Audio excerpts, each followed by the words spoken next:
So welcome everyone. My name is Ramon Marmolejos, and I am Director of Alchemy Learning, and really want to welcome you all to our session, Transforming Education from Within.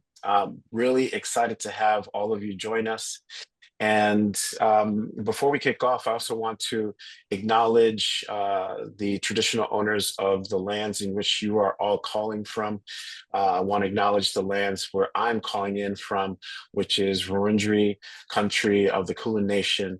And I want to pay my respects to their elders, past, present, and emerging.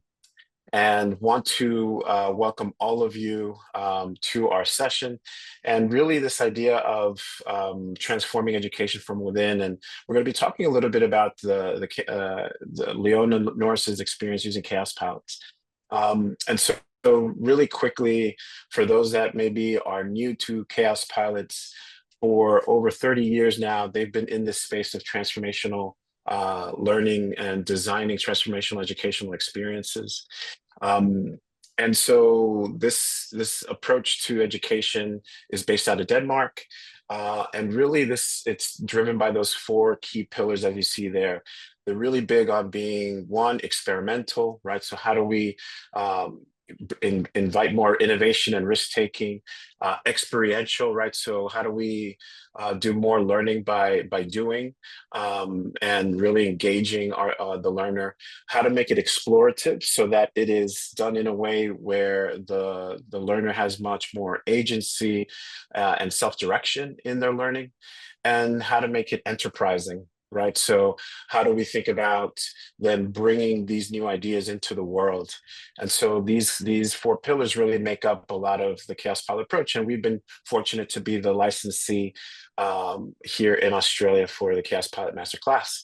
And probably the best way to learn about Kaospilots is to listen to some of the Kaospilots actually promote their recruitment video for the cohort 30.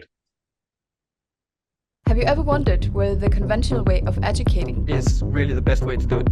More and more employers are starting to focus on skills. College dropout rate is much higher. Actually putting college off, dropping out, or not going at all. Imagine going to a school where you can chase your dreams, where young people with bright minds have the time of their lives while studying how to contribute to a better world.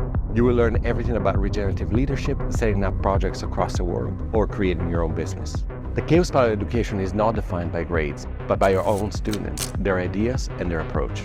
We're not the ones with the right answers, but we're the ones with the right questions. So, I'm gonna ask you a question. Have you ever wondered? Okay, so have you ever wondered quick introduction to Kaospilots there. And so, as I also mentioned, I'm director for Alchemy Learning, and Alchemy, we believe in transforming learning together, right? So we help to design and co-design transformative experiences where we hope that we can create something different and better as possible. We are, as I mentioned, the exclusive partner for Kaospilots, and really excited that we've been able to now have, since 2018, offered both part 1 and part 2 and meaningful experience design. And some of you are in the room are actually alums. So if you're an alum, if you want to give a quick wave to everyone. So really good to see, like I mentioned, familiar faces that have gone through our experiences. So we've had over 7,500 globally, and here in Australia now over 400 folks that have done part 1 and part 2 of the masterclass. And you know, as we think about the session, one of those alum that we want to really partner with today is Leona Norris, and we're going to talk a little bit about her experience. She is the head of learning design at RMIT's College of Business and Law. She has a lot of really great insights to share over her journey now the past 7 years. And I'll talk a little bit more about Leona and our connection as well. But before we hear from Leona, I want to take a moment for each other to connect. You know, we're really big on this idea of connection before content, and really making sure that you all have a chance to maybe get to know somebody else in the space. And so you're going to have an opportunity now to, when we're talking about transforming education, sometimes we get caught up with all the problems, right? And all the obstacles that we have to overcome. But I think it's really good to connect with our own purpose and why we do the work that we do. I personally love the work that we do because we have an opportunity to really help individuals really connect with this idea of how to be the authors to their own learning.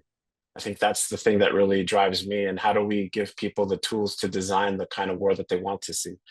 And so we want to give you an opportunity. We're going to put you in a breakout in a second to connect with somebody else and just think about, what's something that represents kind of that passion, right? So you see that quote from Flashdance, right? Take your passion and make it happen. So think about what's a moment, big or small, that reminds you of why you do what you do, and just have an opportunity to connect with somebody else in the session. And we'll give you about 5 minutes. Sorry, 3 minutes. 3 minutes in total. 3 minutes in total, so that you can connect with somebody else in the group. All right. See you all back here in 3 minutes. Okay, welcome back, everyone. Yeah, really good to connect with folks. Thanks there, Kate. And just really want to create this moment, right? Because I think it's important for all of you to really connect on this topic, because it's something that something that we share. Leona and I share as well. This kind of passion and commitment to transforming education, and that what we need to do is also remember why we do what we do, and what's our core purpose, right? Particularly when it can be tough. Just talking to Jasmine, it can be tough at times to given, like I said before, all the obstacles that we have to sometimes overcome, or just sometimes when we feel that we can get into a bit of a rut as well when it comes to the work. And so it's really important that we can reconnect with our passion and kind of the purpose. And so I want to hear as well now kind of, what are those kind of roadblocks though, right? Because this is, I think sometimes we think a lot of times that, well, if we can kind of come with the right idea, the right framework, or the right tool, then our problems are solved. And sometimes we think that there's maybe a silver bullet that can solve things, but then all of a sudden we hit the real world, and the world is moving fast, as we know. But I'm curious, what are some of the questions that you have, and kind of the roadblocks that you're coming in with as we start the session here, and we're about to hear from Leona's experience. But I'm curious, what are some of those obstacles? If you want to put that in the chat. Thanks, Brittany. So thanks, Deborah. Busy schedules for sure. And as Brittany mentioned, I want to know how to use the frameworks from KP and present things in a position of influence, particularly in higher education, which is a very political and bureaucratic environment. Thanks, Brittany. Yeah, that's a big one, right? Any others from folks? Compliance issues. Thanks, Deborah. Right. So how did we do that, given the things that we need to get done and some of the limitations and constraints? But I'm sure some of these really sound familiar to you all, right? So again, thinking about how do you gain scalability working with academics, facing resistance when it comes to aligning your approaches, right? The demand from academics as well, feeling disengaged for yourself or unclear about your impact, feeling uninspired, or get inspiration from workshops that fades quickly, right? Because you're back into the real world. And you have some new tools to try, but maybe don't know exactly how to integrate them, or it's been a long time since you've had a chance to be in the learner seat as well, right? So maybe you're feeling disconnected. So we'll talk a little bit about that. So essentially, your mission today is to really get practical ideas and maybe learnings from Leona's story and the Kaospilots, to really take some of that purpose and passion and really think about how to channel it into some transformation And so we'll have a chance to really talk a little bit about that. In terms of the agenda, here are the learning arches. So this first piece really is focused on setting the stage, right? Making sure that we have the connection, but also the conditions and a bit of context around what we're going to be covering today. And obviously a big bulk of it is going to be Leona providing her experience, but then also talking a little bit about how Kaospilots can also support you on your journey as well. So we have some alum here, but also some folks that maybe are new to Kaospilots. So I'd love to really talk really quickly about the methodology and some opportunities to connect with the methodology as well. And so really this is also part of a broader learning arch, right, to kind of transform together, right, and making sure that you can build your capability to design and facilitate engaging learning spaces. So again, super excited to have Leona. Leona is, as I mentioned, the head of learning design for RMIT's College of Business and Law. And Leona was one of the very first participants in the Kaospilot cohort back in 2018. And when we first connected, one of the things that I just always admired about Leona is just the way that she infused creativity and innovation and new ways of thinking into the way that she designed, whether that was at Monash when I first met her. She was also doing that at RMIT Activator, and then now coming back to RMIT at the college, where what I think now what's fascinating to see, and I'm looking forward to hearing her story, is how she's been able to take the Kaospilot work and methods, not just to integrate that into her practice, but then now creating more systemic change and really spreading some of these principles and ways of thinking across the college and across her team. So a few folks from her team are actually on the call today, so hoping to learn from them as well. All right, I'll pass it over to Leona. Thanks. Thank you, Ramon, and thank you, Zoe, for this opportunity. This is great to give back to the community. I am going to now share my screen. I've ticked all the sound options. Excellent, yes. So can everyone see that? Cool. So yes, as Ramon said, I'm going to give you a little snippet and insight into my journey. There are quite a few people actually in the audience from various stages of my journey with Kaospilot, which I will try and give a shout out as I go through. Let's see, next. So I'm going to start with my own personal quest. So I kind of started in this journey back in, when I was much younger in 2018. And I was looking for a way of making impactful learning design, like learning design that I could adapt and scale. And that really, it started with that first spark from that masterclass, and that's evolved over the years to be fully immersed, which will be the Activator way. And I took that immersion then into another company that did employability programs as well.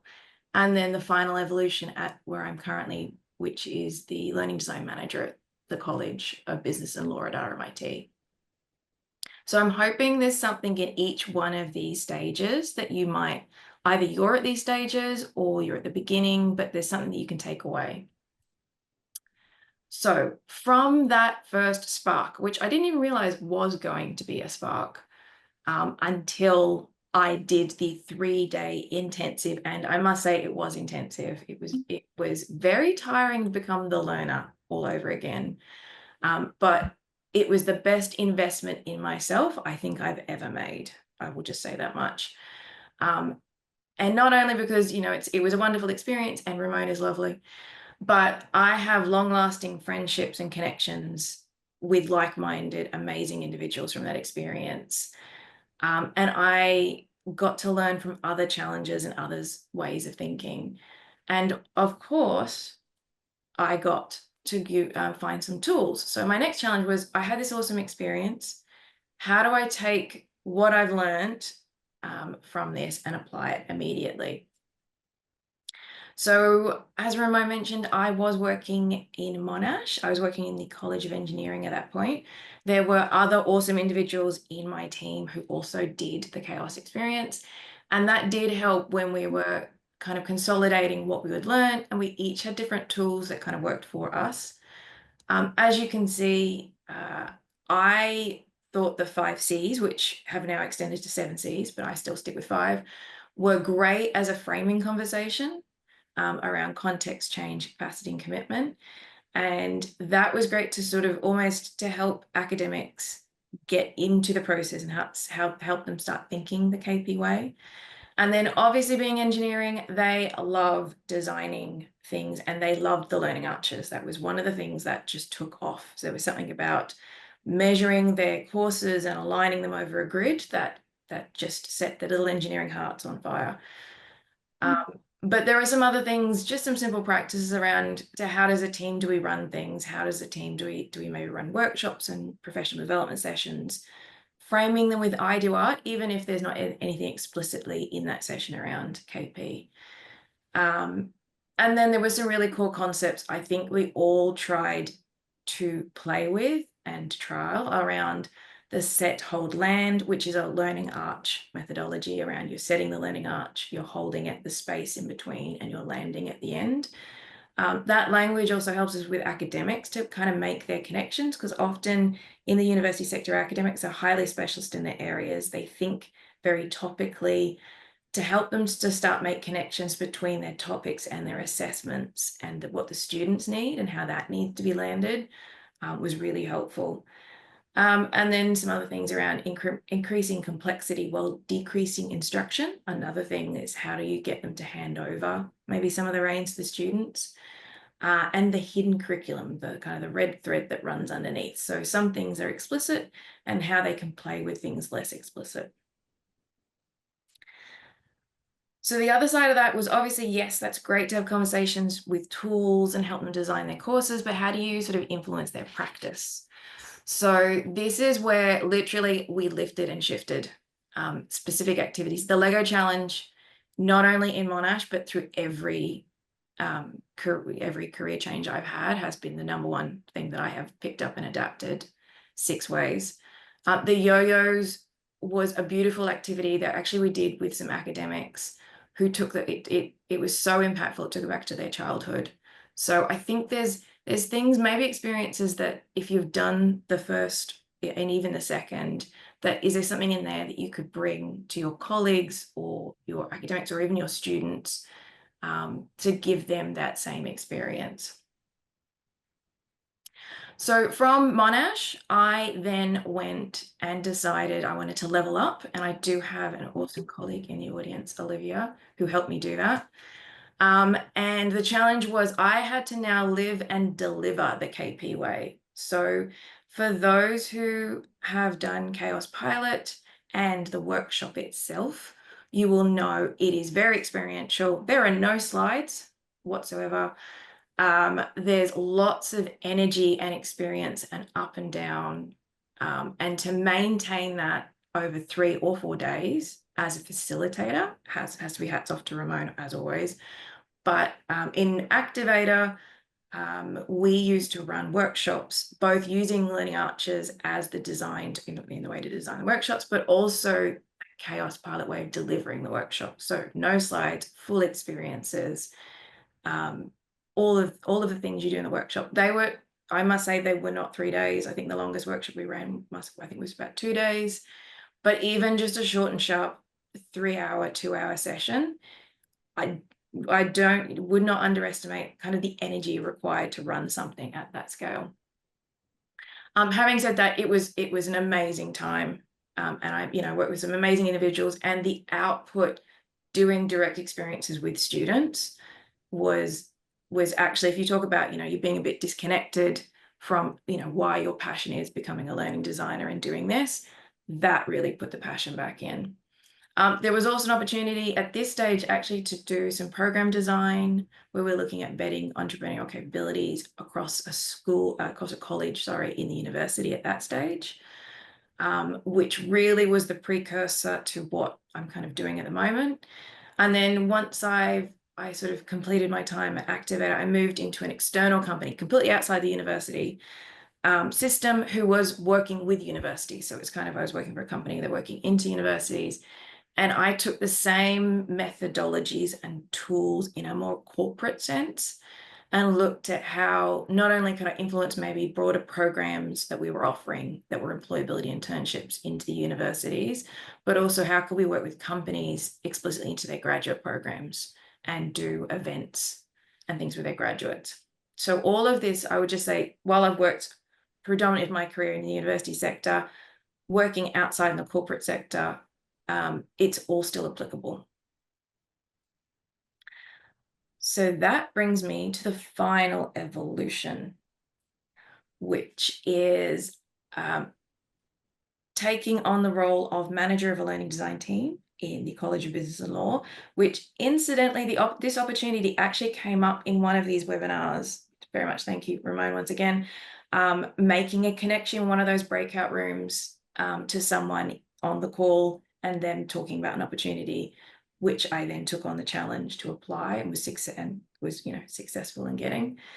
So I thought this is a great opportunity. How do I now take everything that I've been doing myself and working in other teams to lead a team with some of these methodologies, and how also my challenge in my role was, how do you scale this across the entire college? Well, first and foremost, if you will all, know the best way of doing this is you do need a dream team, of which there are many of these individuals on this call. But also alongside that, you can have a dream team and kind of, I know there was a comment in there about the politics of universities, of which there are a lot, and the support and time is always the most precious component of any sort of change that you're trying to do.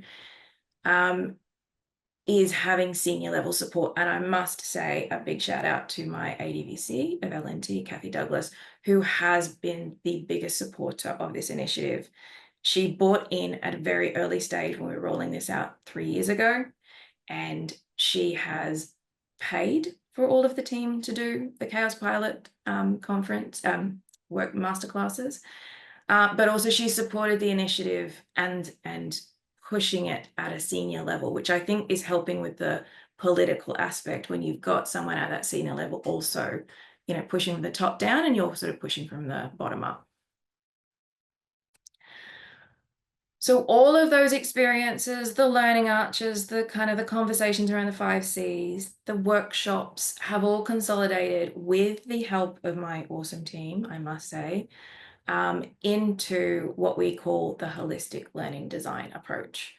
So this is, as you can see on screen, I've got some descriptors, but broadly, we've reframed and almost redesigned the backcasting model, which is a Kaospilot sort of approach that you do across the 3 days in the first masterclass.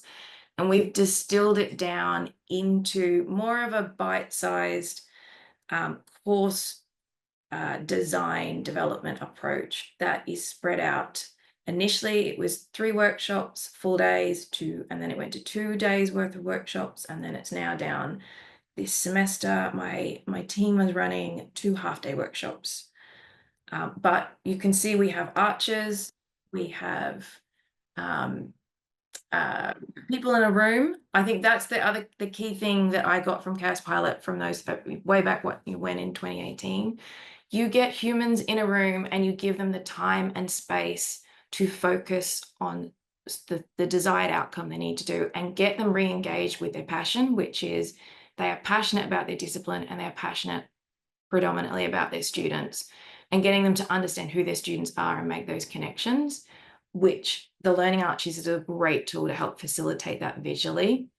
Then you get some magical outcomes.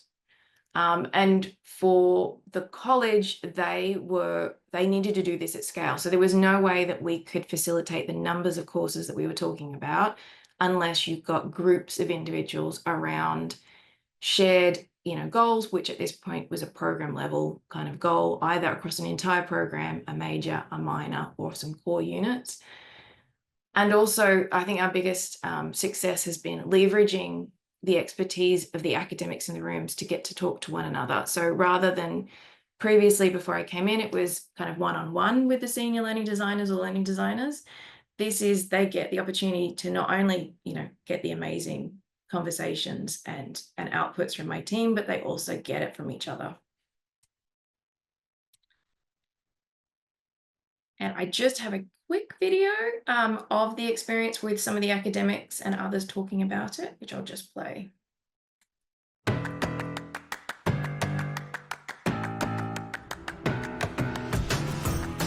Well, for me, the holistic course process was engaging. It was fun to be involved in, but the fact that it was holistic, I think, is the real selling point to academics, because when we design courses, it's very easy if you do so individually to go down a rabbit hole. And what we're trying to do in this case is build a minor. So we want a cohesive narrative. We want to ensure that there's sort of interoperability between various aspects of courses that make up the minor. You know a lot about your area, your course, but you don't often get the opportunity to understand the program at that top level. So being able to know exactly where your course fits and how it contributes to the program at large is just great. Our new holistic approach is designed to create a connected learning experience that brings assessments, activities and technologies into alignment across an entire program. So instead of designing courses individually, we work collaboratively with our academics to design a shared program level narrative that creates an engaging student learning experience. So far, we've applied this approach to over 45 courses across our MCOM and MBA with very promising results.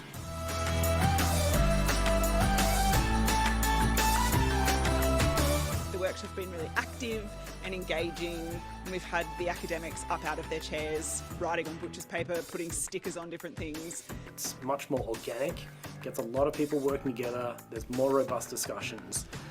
And it gets everyone pushing in the same direction, which is really, really important for the student journey, because then you get consistent experiences all the way through.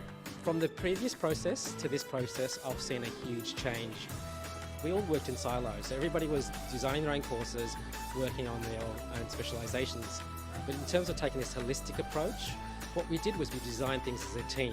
And particularly in this workshop, what we did in the MCOM is that we were able to see what other course coordinators are working on in their particular courses.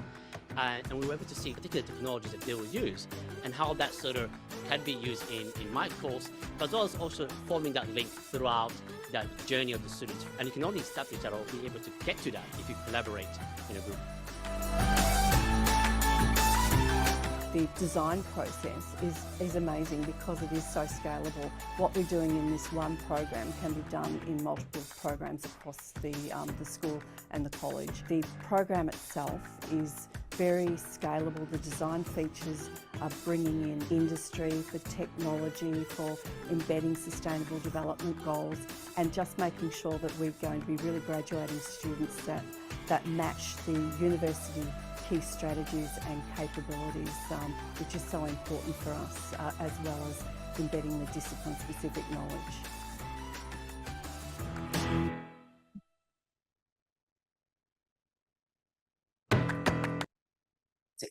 Okay. So that was a quick, obviously, hype reel of the experience. And actually that was a recap of the HLD process from the first year. So it has even further evolved since then.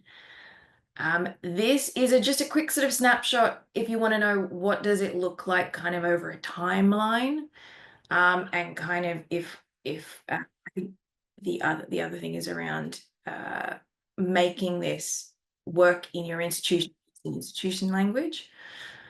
So we have, like I said, we have design workshops that kind of sit up front.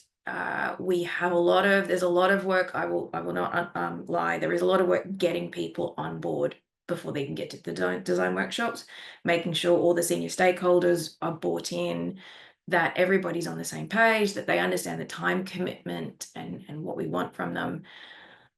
And really the first hurdle is to get them into workshops. Once they're in the workshops, they love the workshops, they love the conversations, they love the designs and the opportunities to talk to one another.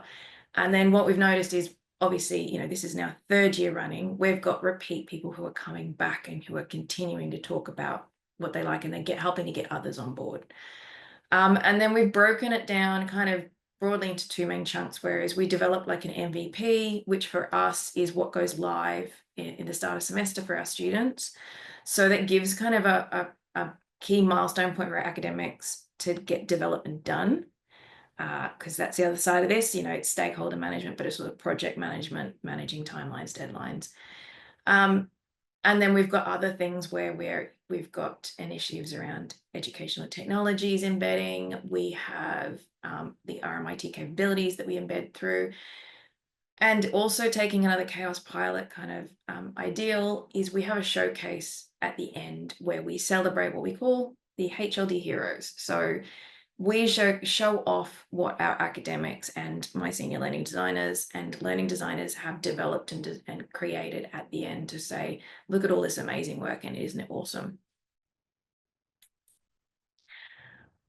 So like I said, this is the 3rd year of us running this approach at RMIT and in the College of Business and Law. So 2023 was very much the team at the time all went, and my team has evolved. I've had a lot of, new team members, come in and other team members leave. But the team at the time all went and did the Kaospilot, and we kind of designed up this mega ideal to roll out. We had 2 new programs, which were mentioned in the video, the MBA and the Master of Commerce at the time. So it was a great opportunity. They had a lot of support behind them and resourcing. So we started there with 6 across kind of 6 broad core majors, minors, and ultimately 37 courses. Then in last year for 24, we scaled up and refined. So the word got out, more people wanted to do this, and we had to find ways of doing even more majors and minors across even more different programs and more courses, which sometimes means more staff, which we did get. And other ways it means being more efficient with timings and timelines. Now this year we are rolling this out. We have a new Bachelor of Commerce that we've just launched using the HLD process last year. Students are starting this year. And we're looking at 6 majors just in that alone to roll out and redesign a whole brand new greenfields bachelor's courses. That'll be the 2nd year of majors is this year, and the 3rd year will be next year. But beyond that, there's also lots of other majors and across undergrad and postgrad. And then beyond that, what's next is I'm keen to roll. We've done we've taken aspects of the workshops and we've kind of done them. If people can't do course developments, how can we facilitate the same conversations in discipline teams? We've been looking into talk about compliance. In our portfolio that we work in, we work very closely with our quality enhancement team, who is completely in charge of compliance. And they're interested in taking these conversations into what we have is we have annual program reviews and comprehensive program reviews, all of those sorts of things. So this is the great thing about this. Yes, it's explicit in learning design, but also there's a great opportunity to use it in other parallel. Now I'll just kind of skip this one. This is, because Zoe has let me know I have 5 minutes. These are some of the things that some of our course coordinators have said, that they've kind of loved the process and the opportunity to get together in a room and talk. But I thought I would round off in some key kind of advice or some lessons learned that I could hand back to you all, which is first and foremost, start with yourself and your own development. I mean, if you go do the Kaospilot training, but if you've done it and it was a while ago, come back and use the tools on what do you need, and then start small. Try experiments, try 1 or 2 things, see what works, adapt it in the language you need to communicate for what your senior leaders are going to want to hear. Also find friends, find people who, and they could be the people in your team, or they could be other parallel. Our biggest alliances have been finding people who are central, like careers and industries and library, who are really keen and passionate about getting into our programs and using those leverages to get them on board. And then ultimately, if you get them in a room and you get them involved and they can see the results and how amazing it is, you automatically get buy-in and engagement. And don't look for opportunities, like I was saying, outside of running, doing course developments. How could you use this in a meeting? How could you have a conversation and structure it, this way? and continue to always iterate and innovate. I have used these tools over the last since 2018. They will always be used, in different ways, which is great. And also, as my team have learned and adopted the tools, they're teaching me the ways that they're using it as well. And finally, our biggest success has been other people doing the selling for us. We can, say how amazing it is, but when you get people who are fresh to this and they are singing praises of the experience and what they're getting out of it, and people are coming knocking on your door and wanting more of it, that's how you know it's worked really well. And that, for me, is time. So thank you, everyone, for listening to my journey, and I'm sure we're going to hand over for questions now. Yes. Awesome. Thanks so much, Leona. I really appreciate it. And just wanted to, again, highlight a couple of things that stood out for me. This idea of a dream team, I think, is really important. And the fact is that you do really have a fantastic team of folks. And I think one of the things that consistently the feedback I get about Leona's leadership style is that he allows people to do their work and to do their best work, really, which I think is really powerful. So just a shout out to you, Leona, for that. But also, I love the HLD, the holistic learning design approach. I think, just creating that process that is really super simple, end to end, that creates connectivity across different courses, I think is really powerful. And obviously involving the academic from the beginning, I think is really key. Love the idea of the HLD heroes as well. So how do we, really shine the light on the people who are doing really amazing work? Because I think, again, academics just don't have a lot of that, unfortunately, in their work. And just love the advice of, start with yourself. And then those bite-sized experiments, I think is really powerful. And I know that there's some questions already in the chat. So please, if you have questions, put them in the chat. We're going to get to them. I mean, one question for me, Leona, too, is that you mentioned, because sometimes people are like, oof, this could be a big investment. When you said start with yourself, let's get people to really get exposed to the methodology. That could be a big expense in terms of time and effort and energy and resources. And I'm curious, because you mentioned that Kathy has been such a big proponent. So curious, how do you, why do you think that Kathy has been such a big supporter, or how were you able to get her on board? Well, obviously, any sort of buy-in is dependent on the person you're trying to get the buy-in from. I will say Kathy, as a kind of a leadership, has always had an investment in people's professional development. And at the time she had money, that always makes the difference. So I think the main lever for why Kaospilot was the good professional development lens to do was because the big challenge was we had to do this at scale. We had to do it fast. Also, I came into a team that was very tired, had been doing the individual one-on-one for quite some time, and frankly were burnt out. I was looking for opportunities to how they could support each other, but how we could do this at scale and the academics could support one another. So it's not always on the individual learning designer, they're amazing and they do all sorts of things, but to continually do that without any let up it can be tiring. So I would say it comes down to there's two things obviously to do, the Kaospilot, there's time and there's money, and either one of the two of those or both of those are often the biggest challenge. In my case, luckily it just so happened that wasn't a challenge. Obviously ongoing, the fact that she's continued to support my team as kind of people have left and come in is then I have them proven that, okay, the team have done this and this is what they've done with what you've given them, paid back tenfold. But I think it's depending on which lever you need to push. It's kind of how you're designing a pitch on why. Yeah, that makes sense. Thanks for that. And I know that there's some really good questions. I also just wanted to, and I think it really dovetails the HLD process, the 5 phases that you introduced really connects well to the pedagogical anchoring tool that we talk about within Kaospilot. I don't know, maybe Zoe can pull it up really quickly. So this is one of the frameworks that we talk about within the masterclass.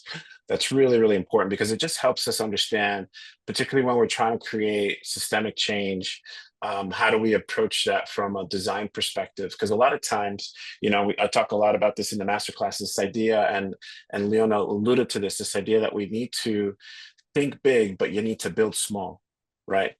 Too many times we don't realize our systems are made in a way where we're forced to think small but build big, and so how do we kind of go against that a little bit? And this pedagogical anchoring tool helps us understand how do we do that in a much more iterative way, right? So it starts with that pedagogical experiment, kind of that kickoff that Leona was talking about, to really understand what is it that we're trying to accomplish, what's the vision, et cetera. What are the things that we want the learner to get from the experience? And then we want to set the learning.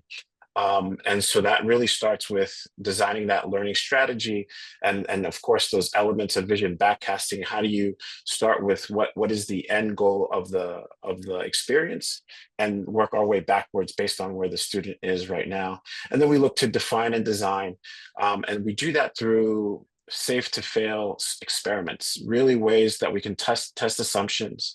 And that's one thing I loved about that first iteration that Leona talked about, was actually just really getting that MVP, right? And getting at least a few weeks and some of the rubrics down, so that at least we could see what that could look like, and then deliver that, right? Test that out in the wild, and really get that feedback to discover, kind of through that deep listening, observation, evaluation, and feed forward. How do you then scale that up, right? So then you go through another process of really defining the skills, knowledge, attitudes, values, and then delivering that learning, and then ultimately going into co-creating the future, right? So a really good, and thinking about what is it that you want to scale. So I think another way to think about that process, right, in creating systemic change. And what's also important, that curve at the top there, that innovation curve, that as Leona mentioned, you have to find friends. You have to find collaborators. A lot of times we don't realize we try to push uphill against people who resist. And what we want to find are the champions, the people who are on our side, because those are the early adopters to any kind of change, to any new concept. We want to find those other people that are as crazy as you are, to really bring this forward. Because ultimately, as you move up the curve, then you get kind of the later adopters, right? And then ultimately you can, at some point, the system kind of turns over, and all of a sudden this becomes the norm, right? And that's kind of the point where it feels like Leona and the team are reaching, right? Where you're now able to flip the system, because now it becomes the default way of thinking in some ways, when it used to just be an experimental way of thinking.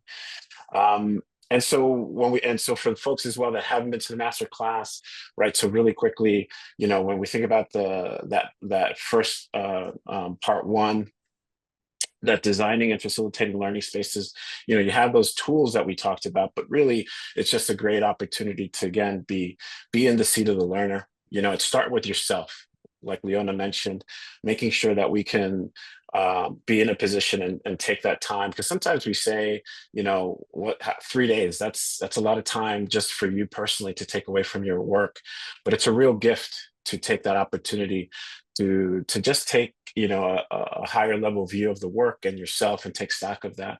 We also want to facilitate that peer-to-peer learning, so you're learning from really an amazing group of folks, and you're also really co-creating that strategy, and you're learning through play. I think that's really, really important, being able to get through this kind of an approach that's also learner-centered, right? That really is focused on what are the needs of the learner, and then apply it real time.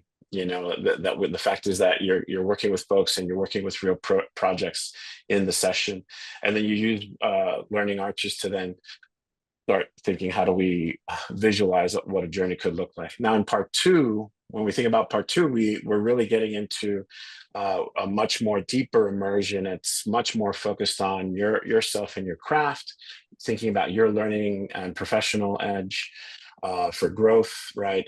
Deeper collaboration and relationships, the 4D framework that really gets into how we define and design those elements, going deeper into learning arches, because that's really the key tool. Once we've used vision backcasting to set the strategy, as you saw in the example that Leona made, like the learning arches, when you use especially things like mural, to really visualize what a journey could look like, and then showcase that learning by integrating more arts, and then join this group, exclusive group of master arches.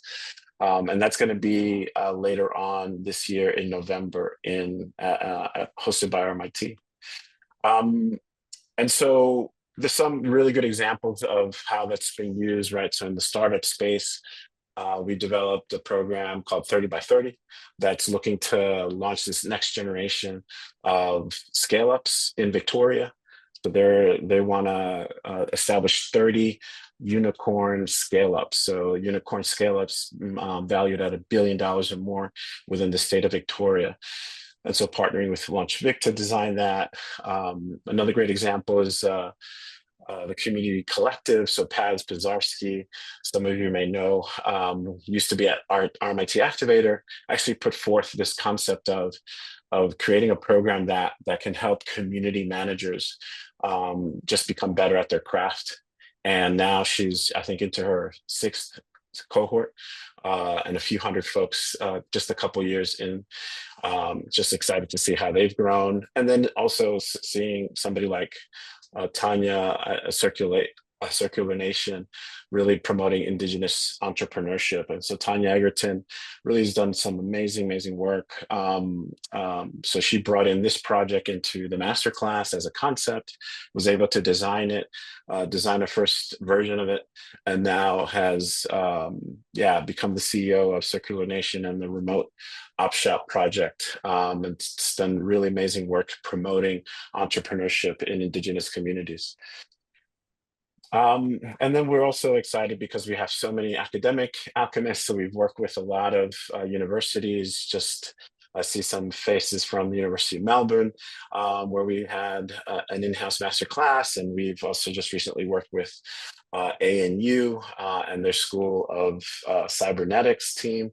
So really just exciting work that we've been able to accomplish within the academic space as well. And so really this opportunity is, for those that are thinking about it, is to imagine what it could feel like when you're more confident in your ability to design, when you can really feel wonderfully exhausted, because as Leona mentioned, it is intense, but also feeling reconnected, right? Reconnected with your passion, I think is really powerful.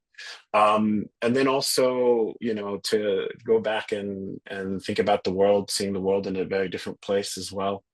How do we make sure that we can, feel much more positive around the work that we do. And so we move again, and giving yourself that opportunity to be a learner again, to see those new pathways forward. And then feeling re-engaged and clear on the value that you bring. So the idea is that we want to bring that passion back and create that feeling again. And so again, for those that have done the masterclass, we do offer it for free for those that want to come back. So if you want to come back, we will be having it later this next month at RMIT from the 25th to the 27th. And then we also do, for folks that are new, we are offering this special offer for ed-to-ed price there. And you just use that code Catalyst to take advantage.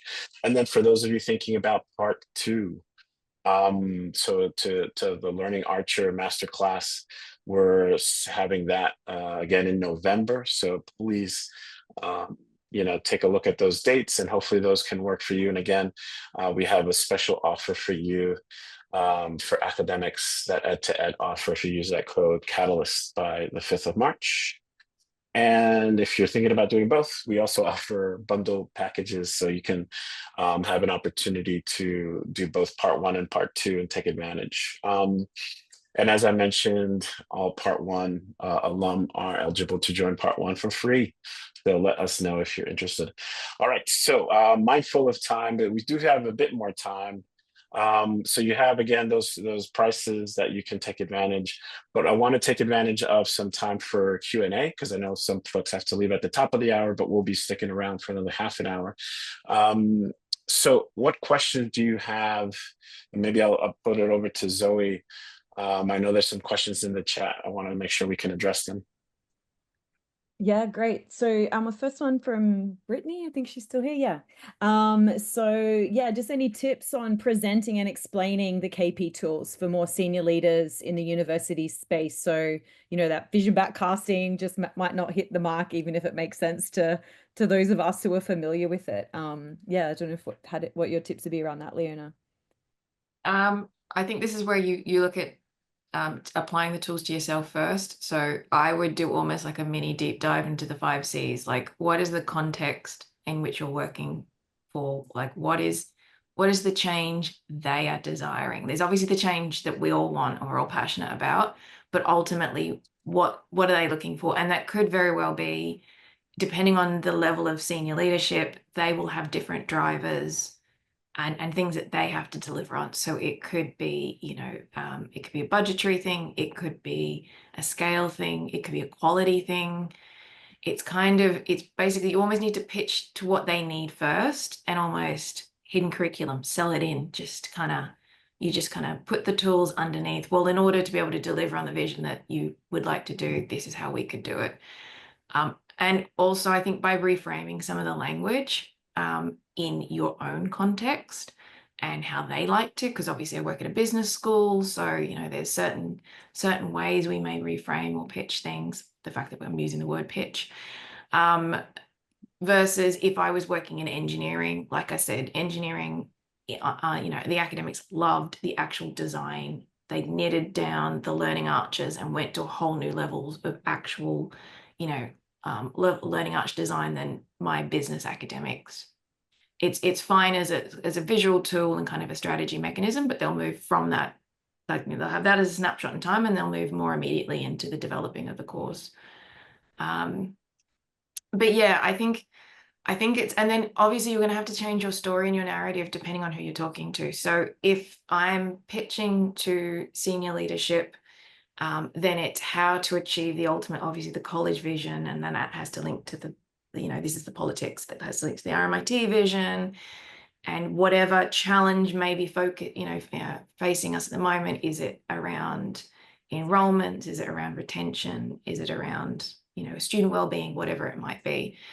I think the next level down is probably the more difficult ongoing. It's more those kind of heads of department and the people who are in charge of the people that you will be working with. You need them on side, because they're ultimately, if the people that you're working with, your academics, aren't on board, then they're the people you need to go to get support to get them on board. So it's often those people who are who have high levels of influence but are not necessarily involved in the program. So they're not necessarily coming to workshops or designing the courses or seeing the experiences. Often getting them on side, and frankly, it's meetings, human connections, if we'll get down to brass tacks. And to come back to the point of having champions. So we do have, the way our college is set up, we have these deputy deans of teaching and learning, of which you saw Gillian Vesti sort of on the video. They're basically, their remit is around learning and teaching. They are passionate about it. So if you can get those kind of influencing senior leaders on board, then they can often help kind of get into their schools and kind of pave the way. And then from the bottom up, my guys are awesome in and of themselves and have amazing connections. So you start getting the word out amongst the academics, and they start saying, this isn't that, you know, difficult. Let's all do it. Great. Any other questions or comments, Zoe? Yeah, I don't know, Kate, if you're back on, you had a couple of questions there, particularly around you said, you mentioned course design, which I think is unit subject level at RMIT, but also programmatic design. So curious to know if more know more of how you interpret this at the programmatic level, or what you mean for design at that level? Yeah, so the HLD approach was always meant to be a sort of a programmatic approach broadly, both broadly and academically in its definition. It was meant to be, how do we design courses in their collective? And I sort of say collective because it could be, we have an opportunity to work with the Bachelor of Commerce across an entire new program. We have opportunities generally when we're redesigning existing programs around either the core units that all students have to do, which are great because it means you've cemented their learning journey, which often is the beginning part of their degree, and maybe some capstone and will courses kind of in the latter half, to the majors, which are 8 courses, and minors across entire programs, which is an interesting way of then linking. There's kind of an overarching, the program in which these majors and minors sit in, and what their overarching, program level objectives are, and then how do those different majors distinguish themselves, and ideally sometimes compete, but sometimes complement each other. So then down to brass tracks of, in particular courses, then, the topics and various things. When it comes to programmatic explicitly approaches, we're actually, that's one of the things the team has literally kicked off this semester in even more depth, where we're looking at programmatic approaches around assessments, of linking assessments from, foundation into second and third year. We're looking at how are we leveling up our use of AI explicitly in assessments. We're looking at how are we linking and leveraging industry, and how does that story play out as the students evolve? How are we looking at career development learning in the early, mid, and late stage, because that's also got stages. How are our particular will courses pulling in all of the information in there, because they sit sometimes independently of any particular major or minor. How can that particular course know that you've got all these students coming in from all these different pathways?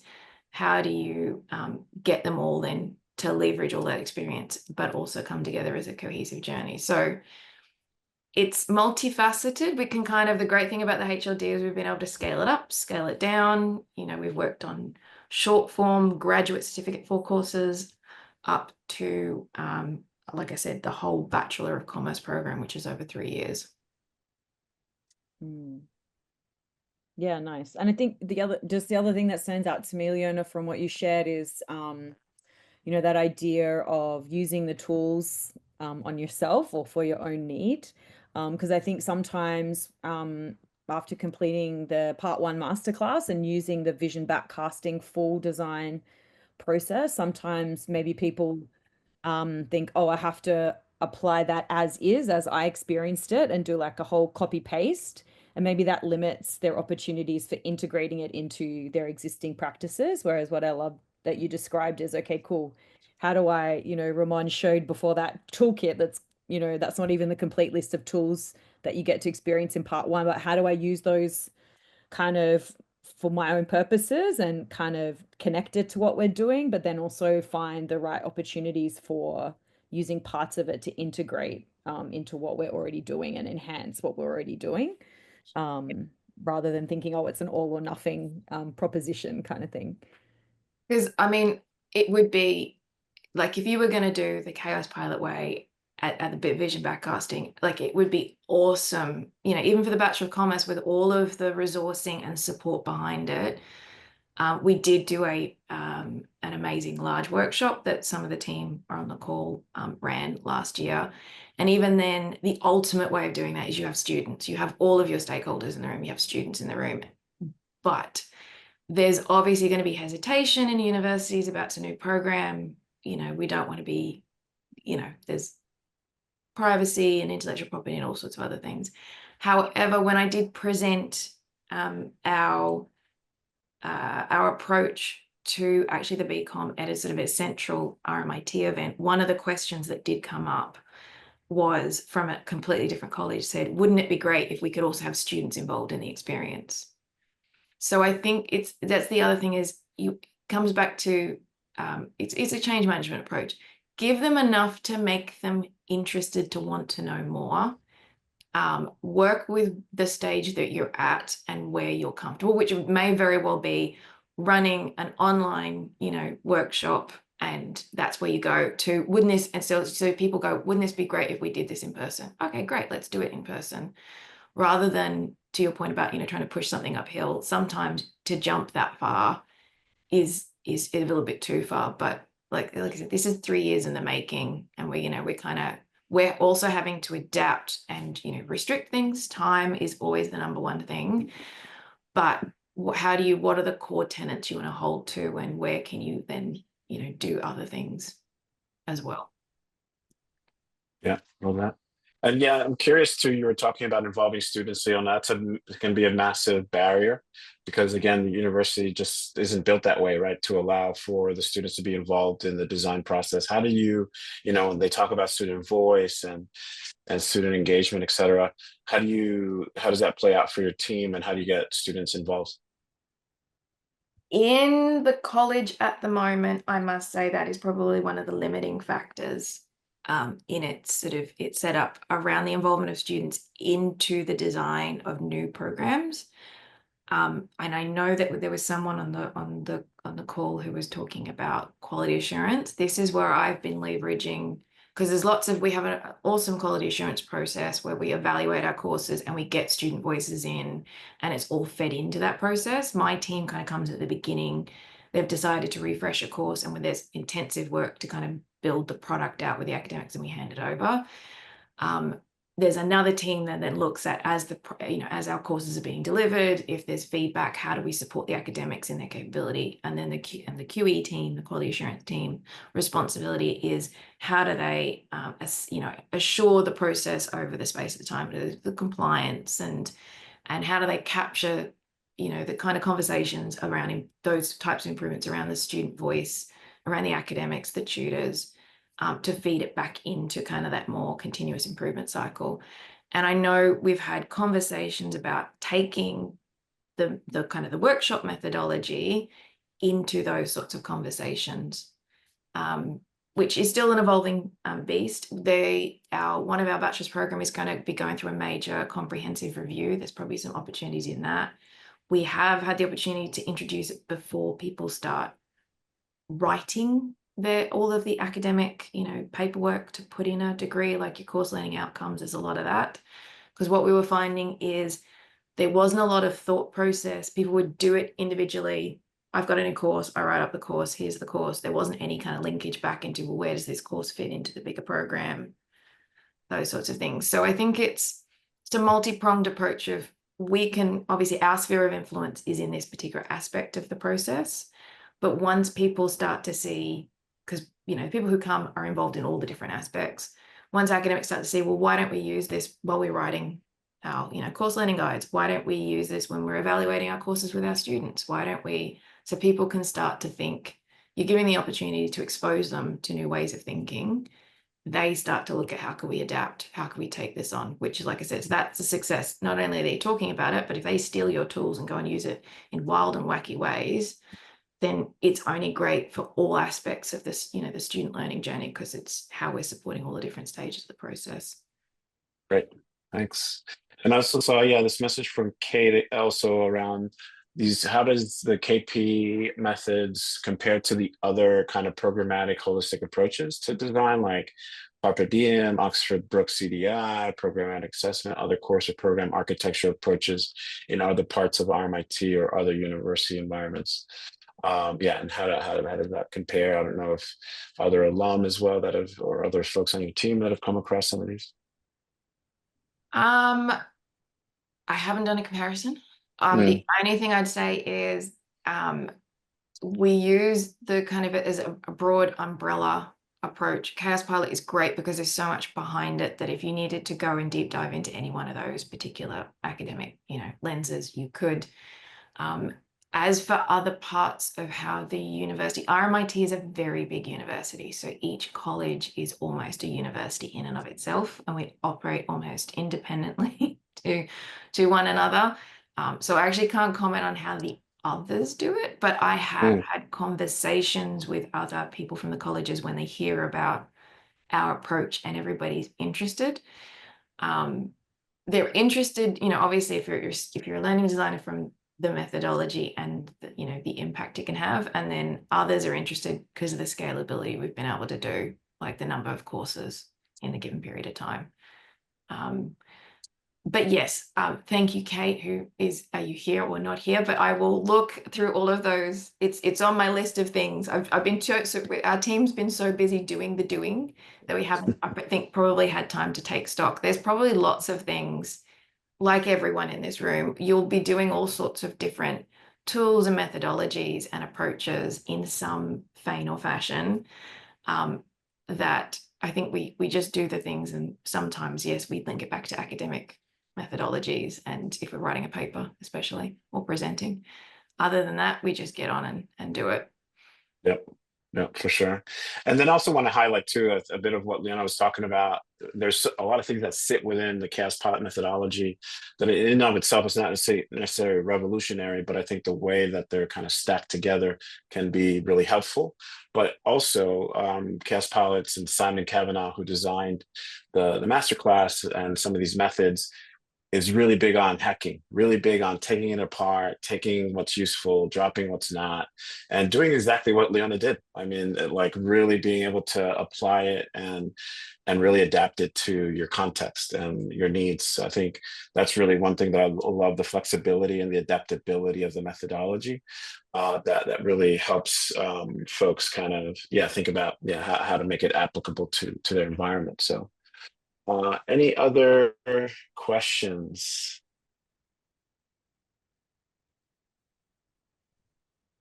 I did just want to point out that question about the student involvement and co-creation.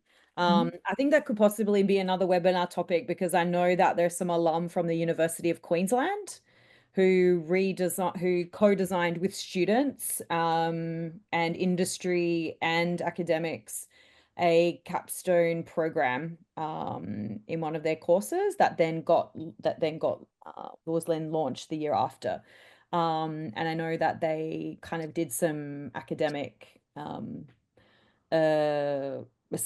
kind of research-based reflection on that experience as well. So that could be an interesting kind of topic to bring and think about, you know, in that process, as you're saying, Leona, the different ways and opportunities for that student, for that kind of more holistic collaboration and co-creation, right? So students and industry and academics and learning designers. I do not have all the answers to any of this. We're still learning and evolving as we go. So if anyone else, you know, like I know you've mentioned that particular one, I'm definitely coming to that webinar because I would love. The other thing about selling, if someone else has done it before and they high enough profile, especially in the university sector, that you can kind of point to and say, well, look, they did it and they had this great success, then that also helps with a bit of the buy-in, because it's almost like a proof of concept.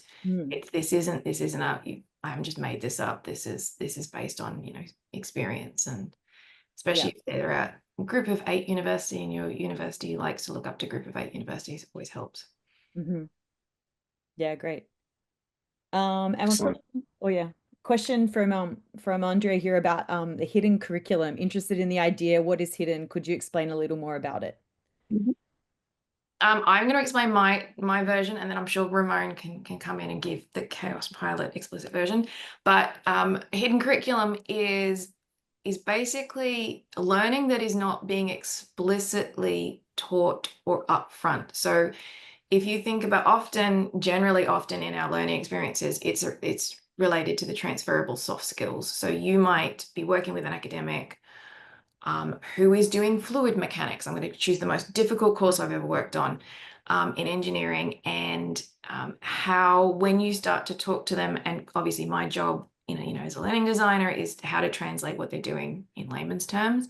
When you start to unpack what are they trying to achieve and where are their students not getting it, some of the things you can play with is the hidden curriculum. So how can you be explicit to students in, this is what we're going to be learning this week and this is the topics, and then you're introducing maybe activities and experiences, which Kaospilot is very good for, like let's say the Lego challenge that they could be doing, that you're then unpacking afterwards. And the threads, as they call it, kind of as it goes through, you could have a thread that goes through the entire semester that is not, you don't talk about it, but then you could maybe do a reflective component at the end that kind of pulls up and teases, did you realize that you've been doing this the whole way through? Ramon, a more succinct way of Yeah, no, that's exactly right. Exactly right. And I think as well, it's as Leona was mentioning, it's the things that it's not explicitly being consciously learned by the learner. And it's an opportunity to really think about more broadly as well, the way that you want to shift the mindsets and the attitudes, and how do you infuse the kind of values you want into the learning space, and do that with intention. For me, that was probably one of the biggest, um, yeah, kind of, it was a real game breaker for me, because it really, a game changer, because it really helped me think about my own design differently. I used to think, oh, I can design for transformation and kind of just see what sticks, versus the hidden curriculum really affords you this ability to do it with much more intention, so that now all of a sudden, um, obviously you want them to walk away kind of with the core skills and competencies, but then you're also helping them, go through a transformative experience and understand, oh, why was that so different for me, and help unpack that. I think that's one of the things, the really big benefits of the hidden curriculum. And it also allows for, yeah, I think it allows for the learner to reflect on how they've shifted, and in a more felt way as well. So we tend to really focus on learning in kind of these traditional formats, but then how do we think about learning, and understanding in different ways? And so the hidden curriculum allows for that as well. Any other questions? I'm curious, Leona, too, and when you talked about the academics that you work with, that video was fantastic. Because that I also saw Kevin and Mo and folks that have gone through the masterclass as well. And so I would imagine having academics that know the methodology, or get that, just get it, is really helpful. How do you work with folks that are resistors, and especially now as you kind of now look to scale up and really get it across the college? Yeah, how do you deal with folks that you might find that are just kind of like, yeah, I just want this to be done quickly, I want you to do this, kind of, within these parameters, etc., and they may not know kind of this approach? How do you get them bought in? I will say it's a long game, and I will say there's some that you can get on board, and some of them, it's often with any learning experience, learning design experience, our jobs are influencers, and often we are not in charge of telling people what they can and can't do. So often, this is where you're working with the people who are in charge of other people. So they're, they're managers, and they're other kind of their leadership in this respect. We're a central team, and we work with, the schools that are in our college. So you can pull on those levers, but ultimately, if you can have a one-to-one unpacking of where their challenges are, and where, why they have the resistance and where it is, and understand that, then often 90% of the time, you can kind of work from where they need to work from, depending on that. There will always be that kind of 10% that just is not interested in engaging in the process whatsoever. And sometimes that's nothing to do with the process itself. It's all sorts of other factors. And we have had a couple of situations where we've worked with an entire major that just did not want to engage and has removed themselves. That's fine. They don't have to, but it does mean that they also then don't get the support and the awesomeness that is my team, where all their colleagues do. So, and, come back to quality, those things will start to show when we start looking at your annual reviews and your student experiences. When the students are in courses in their counterparts, and they're seeing all of this amazing stuff that my team has done, and they're not getting it. Yeah, it'll be evident, right? It's evident. Yeah, and then, I think there's two sides. Majority of the time, though, it's people are resistant around, they don't have the time. We've had a lot of poor academics that have literally, one of my team had an academic last year coming into this new process, new ways of working, that was their first day on the job. So not only are they orienting to a new way of course design, they're orienting to a new way of new university, a new college, a new way of working, a new discipline. you know, a new job. So I think we're all humans. It's just understanding what we need at any given time and adapting accordingly. But there will be, like I said, there's that 10% that ultimately will either remove themselves or will need to be removed from the process. Because I think the other side, we also have to recognize, if you do have someone or individuals that are not on board and they are completely resistant, but then they are trying to influence others, then that's where, like in any change, just remove them. If they don't want to buy in, that's fine. Yeah. You don't want them to impact the others that are bought in or want to go through that process, right? I will say the academics have been great at self-regulating, so they will often, and I know there's some team members on the call, but often, you know, if I've seen in a workshop where if somebody comes up with something resistant, my guys don't even need to say anything. The other academics are, you know, stepping in and talking off of, which is yeah. And I think the fact that you have those champions, ambassadors, like you talked about, those are the people that you want on your side. So it's not even coming from you; it's coming from other folks like them, really. Perfect. Any other final questions before we wrap up? All right. Well, thank you so much, Leona. Really appreciate all the work and effort into this. So round of applause, virtual round of applause for you. And thanks to Zoe as well for being our producer on this. And yeah, so really love to hear on the chat, maybe kind of what resonates most for you of some of those principles and pieces of advice that Leona talked about. If you want to put it in the chat, feel free. And we'll stick around for a few more minutes if folks want to hang or have any other questions.